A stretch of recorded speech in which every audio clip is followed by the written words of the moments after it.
Did you know Ryan Gosling almost didn't play Ken in the movie because of his age of 42? He actually received a lot of hate, but let's get into that later. Let's start off with the elephant in the room.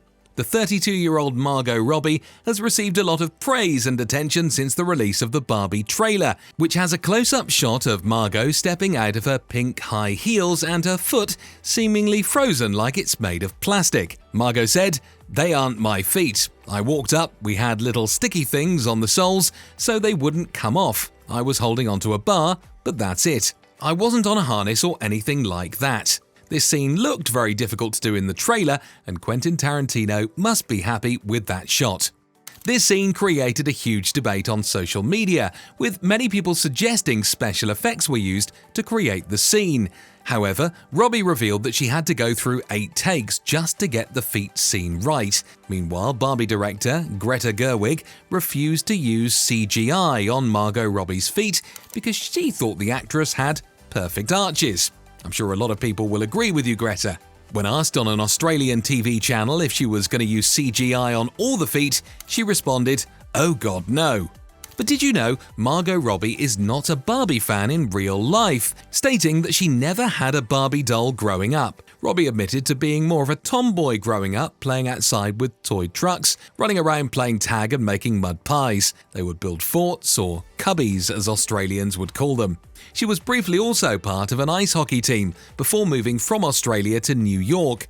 While having an interview with W magazine, she told them she was such a big fan of Mighty Ducks movies that she wanted to play hockey, so she joined a team after she moved to America. Some of you might not know that our Australian actress is also the executive producer of the film. Robbie explained that she genuinely didn't see herself playing a part in a romantic comedy until the part was offered to her. Her mind was changed when she read Greta Gerwig's script, who only had Margot Robbie in mind to play the iconic doll. "The first time I read the Barbie script, my reaction was, that is so good. What a shame it will never see the light of day, because they are never going to let us make this movie," Robbie said. But they surprisingly did, and we can say after watching the trailer that it was written for her to play, even though I'd say one of the Kardashians would be more close to the source material, life in plastic. Well, despite all that, Margot Robbie was actually not the only one in line to play the role of Barbie. Wonder Woman star Gal Gadot was considered for the role if Margot Robbie hadn't taken the offer, because Gal Gadot is so impossibly beautiful, because she is so genuinely sincere and she's so enthusiastically kind that it's almost dorky, Robbie explained.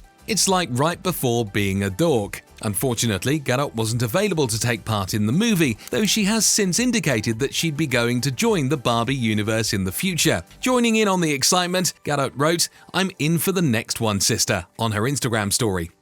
Okay, enough about Barbie, let's get to the boys. According to Ryan Gosling, he accepted the role of Ken after seeing his daughter's Ken doll lying face down in the mud next to a squashed lemon. He then took a shot of the doll and the lemon and sent it to Greta Gerwig, saying, "I shall be your Ken. His story must be told," which made him eventually get the role. Some Barbie fans disagree with the casting of Ryan Gosling as Ken, saying he's too old for it, but Greta Gerwig, the director of our movie, already had him as Ken in her mind.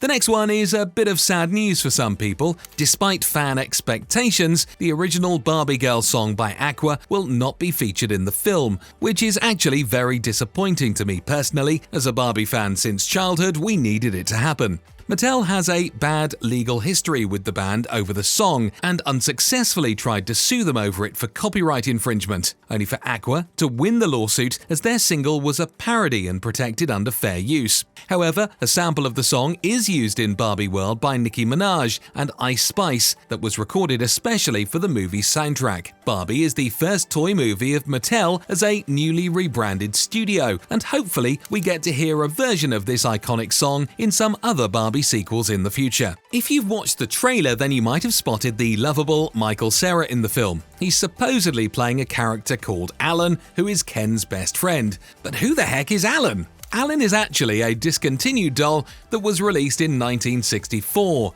He was introduced as Ken's friend, who could also fit into Ken's outfits. His girlfriend turned wife, Midge, also appears in the film, played by Emerald Fennell. Both characters were canonically married in 1990 with the Wedding Day Midge dolls. Fun fact, Alan was named after Mattel co-founder Ruth Handler's son-in-law. And that's what we call a historical epic canon event. Barbie acquired friends over the years. First came Midge, her longtime best friend, and later Christy, one of the first diverse characters of Barbie. In the trailer, the older woman Barbie is seen talking to in the real world is actually a woman named Ruth. Surprisingly, she is named after Ruth Handler, the co-founder of Mattel, and is considered the mother of Barbie. She was best known for inventing the Barbie doll in 1956 and being the first president of toy manufacturer Mattel from 1945 until 1975. Ruth actually co-founded the company with her husband Elliot Handler. Now, this is a brilliant callback to one of the most influential figures of the toy industry. Simu Liu plays an Asian variant of Ken in the film. Although he's not based on a specific Ken, the first Asian Ken doll to be released was in 2011. With the collector edition Japan Ken, also known as the Samurai, included as part of the Dolls of the World series. Not only was he the first Asian Ken, but he was also the first, and so far only Ken, to be included in Dolls of the World, which was previously a Barbie-only line. For the Los Angeles world premiere of Barbie, Robbie channeled the 1960 Solo in the Spotlight Barbie, dazzling in a black sequined midi dress with a tutu-inspired hemline. Barbie is one of the most anticipated movies of 2023. Do you think it will match the hype? Let us know in the comments.